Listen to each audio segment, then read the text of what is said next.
राधे राधे भक्तजन।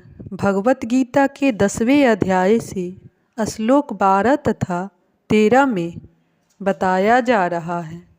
अर्जुन ने कहा, आप परम भगवान, परम धाम, परम पवित्र, परम सत्य हैं।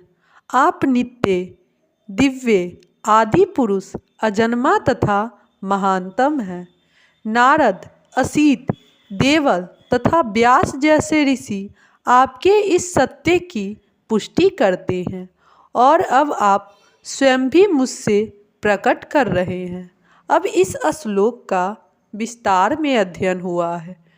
इन दो श्लोकों में भगवान आधुनिक दार्शनिक को अवसर प्रदान करते हैं, क्योंकि यहाँ यह स्पष्ट है कि परमेश्वर जीव आत्मा से भिन्न है। इस अध्याय के 4 महत्वपूर्ण श्लोक को सुनकर अर्जुन की सारी शंकाएं जाती रही और उसने कृष्ण को भगवान स्वीकार कर लिया।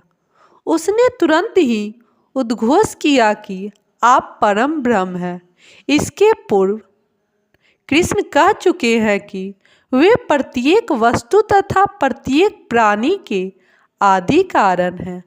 प्रत्येक देवता तथा प्रत्येक मनुष्य उन पर आश्रित है। वे अज्ञानवश अपने को भगवान से परम स्वतंत्र मानते हैं। ऐसा अज्ञान भक्ति करने से पूरी तरह मिट जाता है। भगवान ने पिछले श्लोक में इसकी पूरी व्याख्या की है। अब भगवान भगवत कृपा से अर्जुन उन्हें परम सत्य रूप में स्वीकार कर रहा है, जो वैदिक आदेशों को सर्वथा अनुरूप है। ऐसा नहीं है कि परम सखा होने के कारण अर्जुन की चाटुकारी करते हुए उन्हें परम सत्य भगवान कहा रहा है। इन 2 श्लोकों में अर्जुन जो भी कहता है उसकी पुष्टि वैदिक सत्य द्वारा होती है। वैदिक आदेश इसकी पुष्टि करती है कि जो कोई परमेश्वर की भक्ति करता है वही उन्हें समझ सकता है, अन्य कोई नहीं। इन श्लोकों में अर्जुन द्वारा कहे शब्द वैदिक आदेशों द्वारा पुष्टि होते हैं।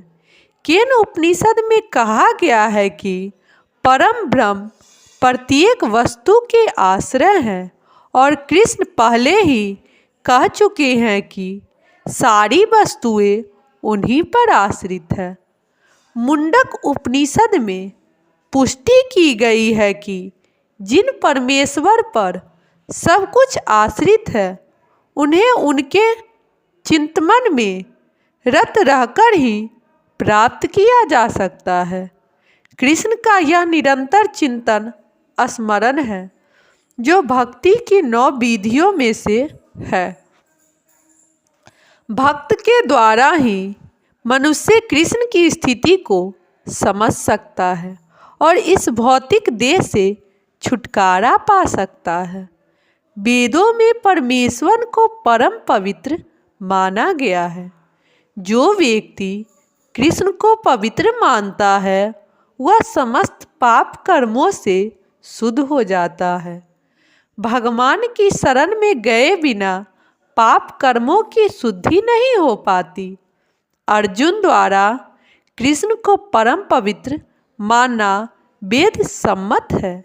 इसकी पुष्टि नारद आदि ऋषियों द्वारा भी हुई है। कृष्ण भगवान है और मनुष्य को चाहिए कि वह निरंतर उनका ध्यान करते हुए उनसे दिव्य संबंध स्थापित करे। वे परम अस्तित्व है। वे समस्त शारीरिक आवश्यकताओं तथा जन्म मरण से मुक्त है।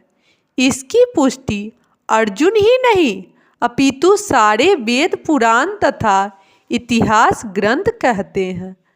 सारे वैदिक साहित्य में कृष्ण का ऐसा वर्णन मिलता है कि और भगवान स्वयं भी 4 अध्याय में कहते हैं, यद्यपि मैं अजन्मा हूँ किंतु धर्म की स्थापना के लिए इस पृथ्वी पर प्रकट होता हूँ।